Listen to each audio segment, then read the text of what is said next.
welcome back to my corner. It's Shannon Lee, author and small publisher.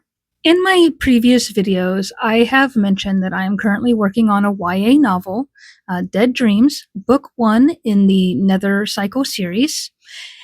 And I wanted to try to do a little bit of a deeper dive into that, to actually introduce to you the story and a little bit of how I came up with this story, why did I want to write it, and how my process has been through that. I have been working on this for about 10 years. It is not the same draft. It has been changed several times as I have developed as a writer, as a storyteller, and I also ended up changing what I wanted this story to do. So it doesn't look anything like it did in its first iteration. So what is Dead Dreams about right now? It features Jessie. She's the main character who is new in town, and she has always felt the odd one out, that she is different, that she is not part of, quote, normal society, at least for her. She never felt like she fit in. And in this new town, supernatural elements are immediately introduced, and she discovers that she is being haunted and slowly possessed by a spirit who is hoping to use her otherness to exact revenge on people that she felt had wronged her when she was alive. And during all of this, Jessie, the main character, is also navigating social cliques, being in a new place, and the abusive relationship she has with her alcoholic mother. And so there's a lot of emotional layers, but also with that horror element mixed in. And, throughout the series, I wanted Jessie to find confidence in herself, to be true to herself, to embrace even her weirdness, to be, to be comfortable with the fact that she isn't like what she would term normal, that she fits in with a different crowd than what social media and all of that had pressured her to feel like. Now, where did the idea for this story come from? I started reading young adult books in the 80s. I always read like books that were probably inappropriate for my age, but my parents did not block me from whatever kind of books I wanted to read. I always had open access to whatever books I wanted. And so I started reading young adult books, back in the 80s when I was under the age of 10. And one of the authors that I got into quite early was Lois Duncan. She wrote YA with horror elements. And then from there, it went into Christopher Pike. The quintessential teen horror movie kind of stuff is what Christopher Pike wrote. And so that kind of gave me a good foundation of, teens in supernatural danger or physical danger, and, the thriller aspect. And I really enjoyed it. And then in the 90s, we had an occult revival of sorts, where books about witchcraft or other supernatural elements were starting to come out. This is way before Twilight. And let's see, C.J. Smith. Oh my goodness, I can't remember all the authors. I'm better at titles than I am individual authors. Sweep. I cannot remember who wrote the Sweep series, but I really enjoyed that one. And that was also about a young girl. She's not new in town, but a attractive boy is new in town, and she gets, she's trying to impress him, and through her trying to impress him, she discovers that he is a witch and has a coven, and she joins it just to get close to him, and then like things escalate, and it's, and then Secret Circle came out. So like that's kind of like the foundation that I was working with, and I really enjoyed those books. And then the Roswell book series came out. There was a TV show, but the TV show and the book series actually released at the same time. It was one of those series that they had planned to release in tandem, that they would feed into each other. The books and the TV show would feed into each other's popularity, and thereby the books would bring more viewers, and then the viewers would bring more book readers, and all of that.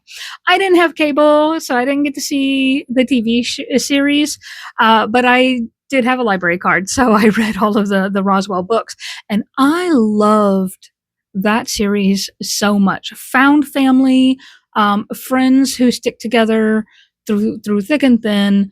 They rely on each other much more than they could rely on their parents, and they are also dealing with an unusual element mixed in. In this case, it was aliens, so it was more of a sci-fi.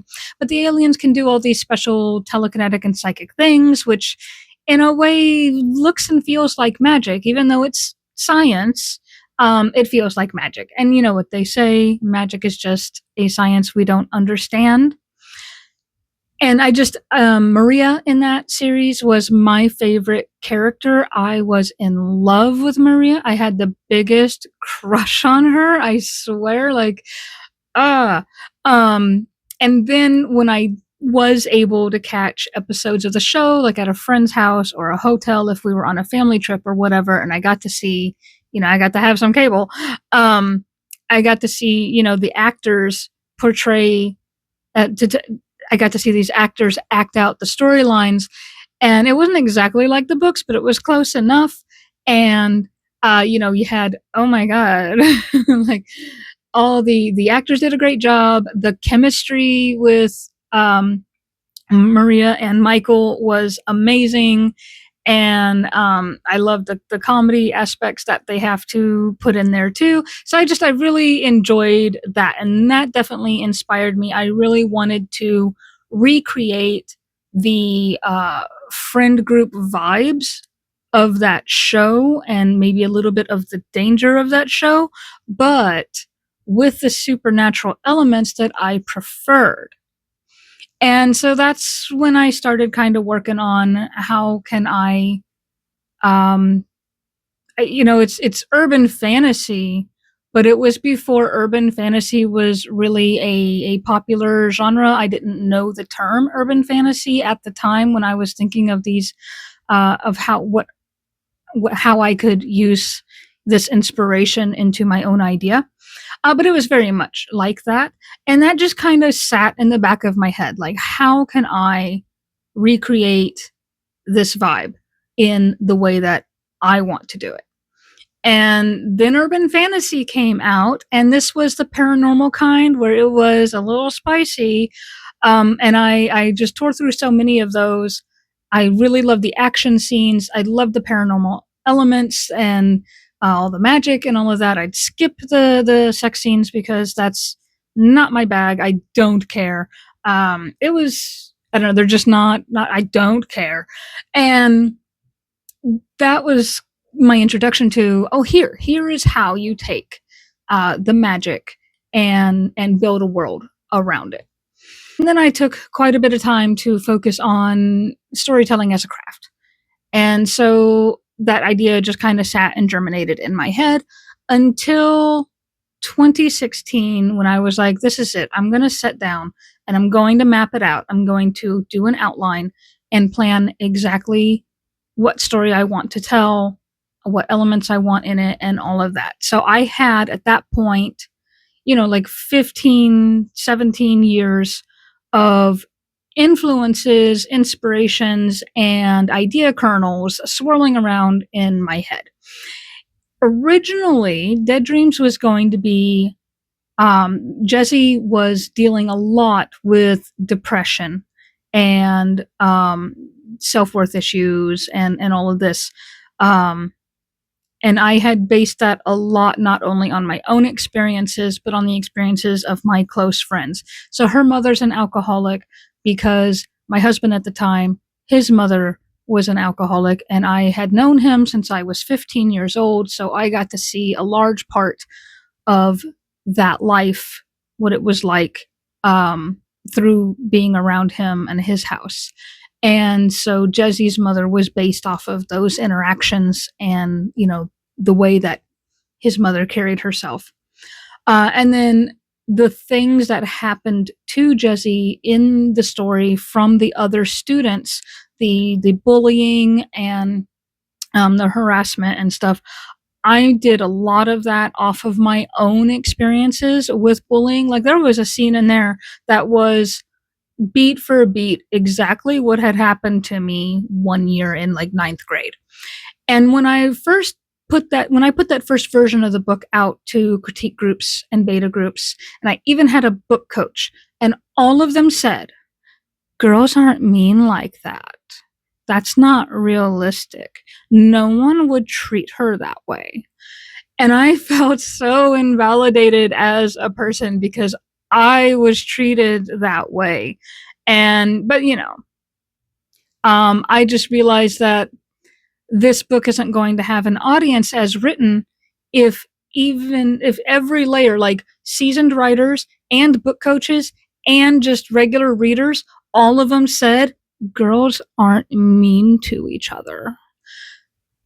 Okay, so it wasn't going to have an audience, and I scrapped it.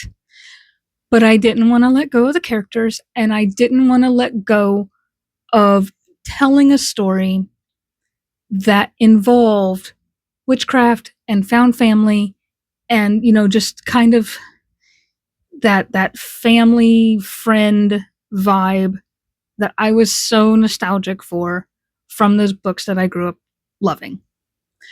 So I had to rework it and rework it and rework it over so many years.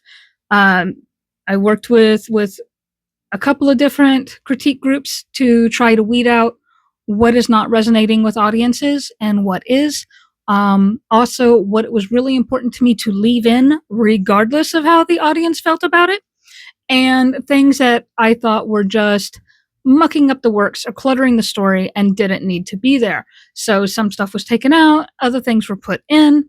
I pulled back on Jesse's mental state. I made her she's not depressive anymore. That was too much for people. Some people were triggered by it. Other people were like, she's not likable because she's so sad.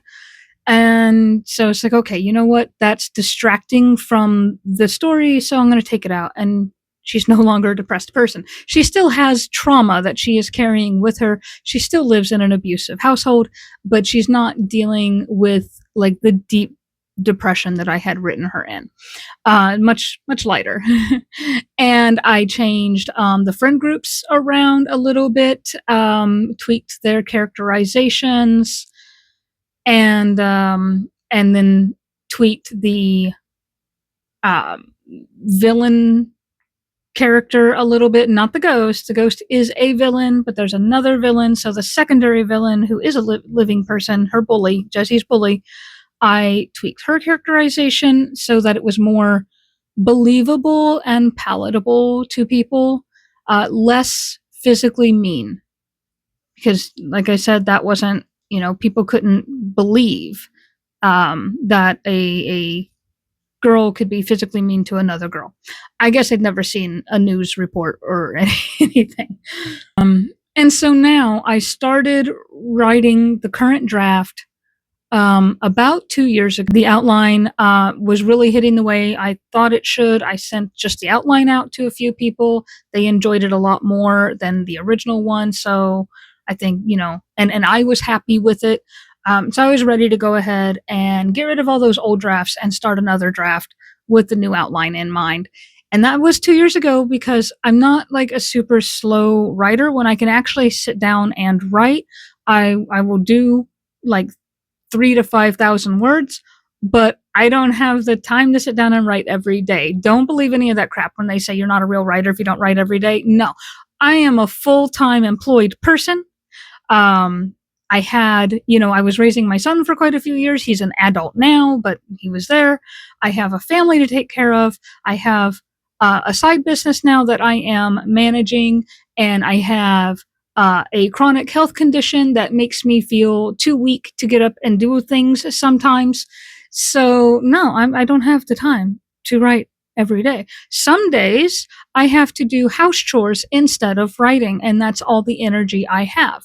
Some days work is so soul sucking that I have no energy left for writing. Some days my partner has planned for us to go, socialize, that kind of thing.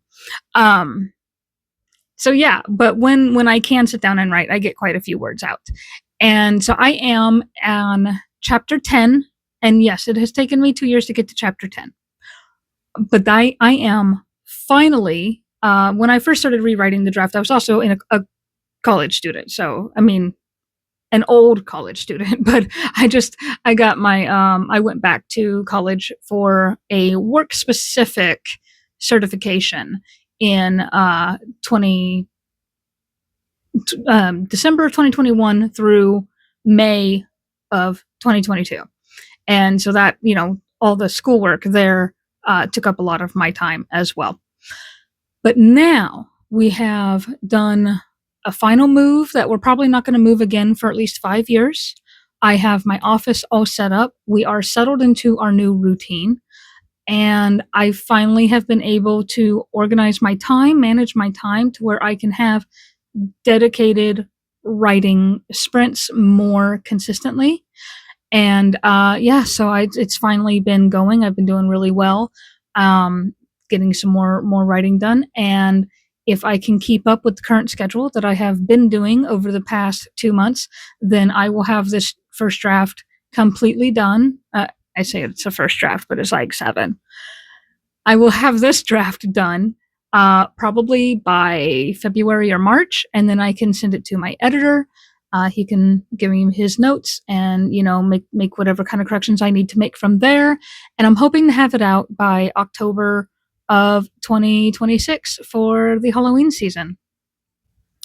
That was such a big ramble. I can't remember what I was talking about. Sometimes I don't know where to go from here. Over all that time where I don't get to write very often, I had, months, a gap of a month long without being able to come back to this story. Please also keep in mind that during this time, I'm also publishing in other anthologies. So sometimes I had to put this novel aside and write short stories. I've had 6 books come out, that I've been in. Since that time. So it's not like I'm not writing anything at all. I just wasn't being able to write on Dead Dreams. So how do I keep track of all of my notes, where I'm at, what I'm doing, all of that during all of these huge time gaps? And that is, I will have to thank Sarah Cannon from Heart Breathings on the idea of using a happy planner as a story Bible. I had been collecting all of my notes. I had started out using just a regular pocket folder with loose leaf paper. And that was I was so afraid that I was going to lose the pieces. And of course, when you're actually writing, it's really hard to have just a single loose leaf of paper. You can't prop it up that well. It was so many issues. So then I tried using a regular composition notebook and a spiral notebook because I have composition. You can't get it really flat. And so then I switched to a spiral, but having to write all the notes out by hand over and over again. And then in the spiral, they get out of order because you're kind of like writing with your train of thought. And so then they become jumbled. And it's like, no, I need them a little bit more organized than that. They don't need to be super organized, too organized, and I don't like it, but like enough to where like all the character information is in this section and all of the town information is in this section, that kind of thing. And so yeah, I use the Happy Planners now. I've been using Happy Planners to organize everything since 2018, and I love it. See, this is I designed this cover. It's not going to be the actual series cover. I think it's just that's not what the market likes, so that's not going to be it. But I made it for me. I like these things. I like doing aesthetic things. So I found with Jessie, I think of it as kind of pastel goth because it's really dark and, death and addiction and abuse and all of that kind of dark stuff.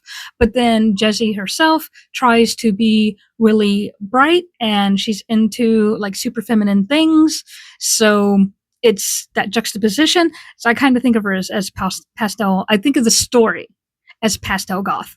And so I liked having these colors here and the little, rainbow things. But yeah, so that's just a cover that I made to represent the series. And then I just have an inspiration board for it. And then I go into my characters. None of these pictures are mine. I got them from Pinterest. I don't always know the name of the photographer or the model involved. But I'm not selling them. They're not for sale. I'm not using them in the book. It's just for my binder, for myself, visual inspiration. So yeah, I do character stuff in here. I do, got a whole bunch of stuff. So like, kind of like a D&D sheet, like character sheet, where I put down their skills and special abilities and all of that. But then I go into a background, and I get, all the other characters get their own little things. There's Jamie and his twin sister Penny. And I just make these cute little dashboards. I don't even know if I'm on camera. Probably not. You probably didn't see any of that. I'll do it this way. Let me move my microphone over so I'm not blocking everything. Then I have the bad girls. So these are the primary characters are in here, and then the secondary characters, which are the mean girls, and the ghost and all of that. Some of the adults, and I have tertiary characters in here as well. So that's the parents. The parents aren't all dead.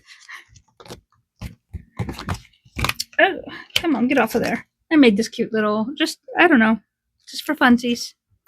And this was a cover that I had designed for it. Again, I like it. I think I think it really vibes. But it's not marketable. So it probably won't be the cover that is actually used. And as you can tell, like this pink skull, it's on right there. So like each one of these is from one of the other books. Because I had covers for like all of the books. It's supposed to be four novels altogether. And then I have the dashboard for it, which is what genre is it, how many words do I want it to have, the title, the number in the series, all that kind of stuff. And then I'm going to leave all this empty space out for like the ISBN and the upload information, like what platforms it's on, and dates and all of that fun stuff. I am terrible. I'm supposed to be filling out the word count chart, and I'm terrible at keeping up with that kind of stuff. My little to-do list, which I need to update that as well because I stopped updating it at chapter 4, but I'm actually down here now. And then I repurpose old calendar pages for the beat sheet. So I'm going to fill out just like a few words on all of the beats, like basically what it is. So, intro meets other people, meets ghost, or whatever, that kind of stuff. And I made all these little tabbies. I like doing hands-on crafts.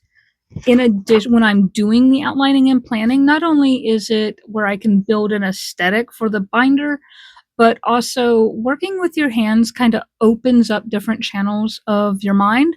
And I do some of my best thinking when I'm building something instead of writing.